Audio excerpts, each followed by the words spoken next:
ઓમ નમો નારાયણ. હું અરુણાબેન પી ગોસ્વામી સુરતથી તમારું સ્વાગત કરું છું અરુસ કિચનમાં. તો આજે આપણે બનાવશું લીલી દ્રાક્ષનો મોહિતો. તો એના હારું આપણે જોઈએ દ્રાક્ષ. તો આ રીતની આપણે લીલી દ્રાક્ષ લીધી છે, આટલી 1 વાટકો જેટલી.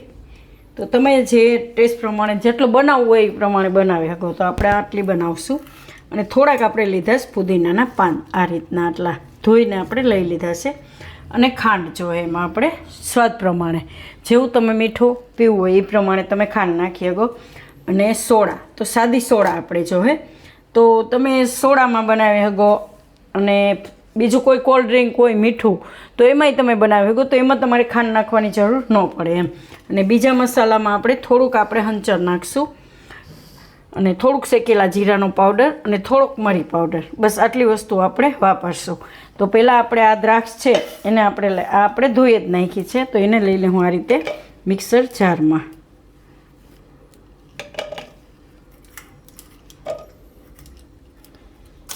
દ્રાક્ષ આપણે બધી એમાં લઈ લીધી છે. એમાં આપણે નાખીશું ખાંડ,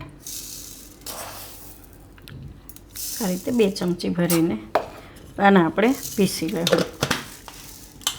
જરૂર પડે તો થોડુંક પાણી નાખી દેવાનું પીસવામાં.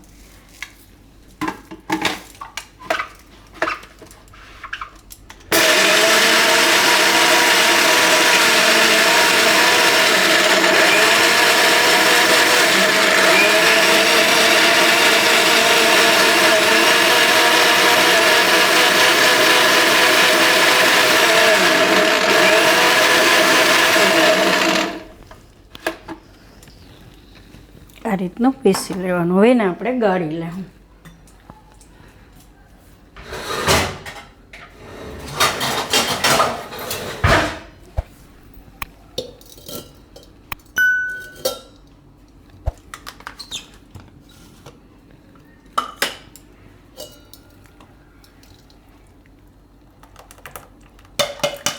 એટલે દ્રાક્ષની જે છાલ હોય એ બધી નીકળી જાય એમ.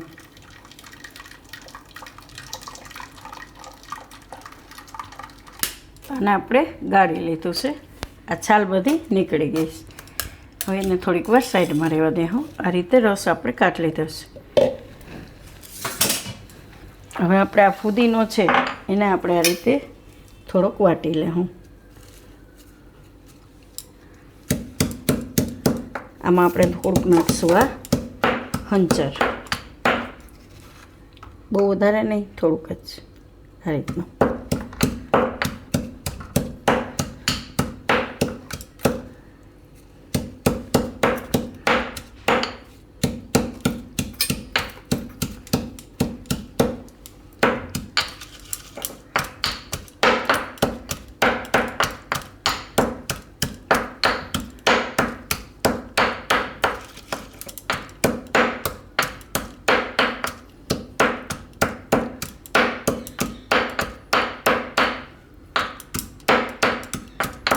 આ રીતનું વાટી લેવાનું. આને કાઢી લેવું.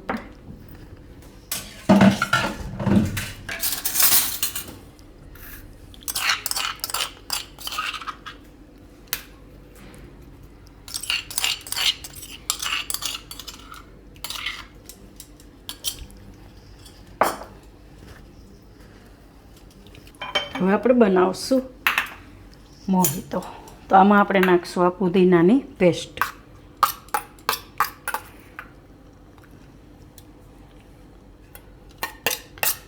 મોટો ગ્લાસ છે, થોડુંક વધારે નાખીશું. અને બરફ નાખીશું થોડોક.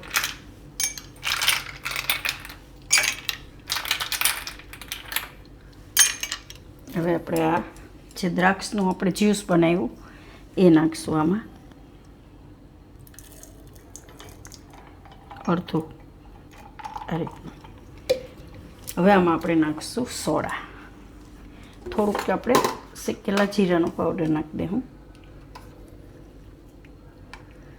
થોડુંક કાળા મરીનો પાવડર, મસ્ત ટેસ્ટ આવશે.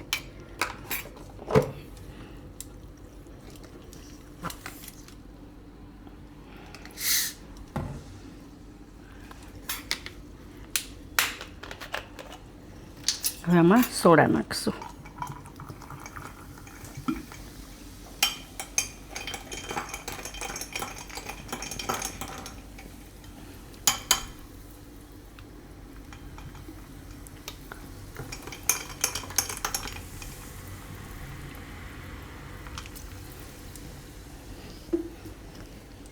એકદમ મસ્ત લાગશે પીવામાં.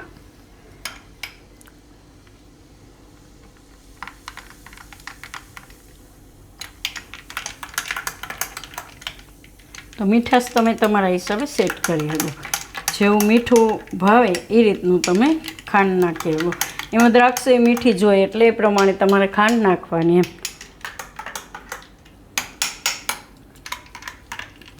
તો તૈયાર છે આપણો લીલી દ્રાક્ષનો મોહિતો કે ગ્રેપ્સ મોહિતો એમ. તો જો તમને મારો વિડીયો કે રેસીપી પસંદ આવી હોય તો એને લાઇક કરજો, શેર કરજો અને મારી ચેનલને સબસ્ક્રાઈબ કરજો અને બેલ આઇકન દબાવવાનું ના ભૂલતા. કમેન્ટ કરીને કહેજો કે તમને કેવો લાગ્યો આ લીલી દ્રાક્ષનો મોહિતો.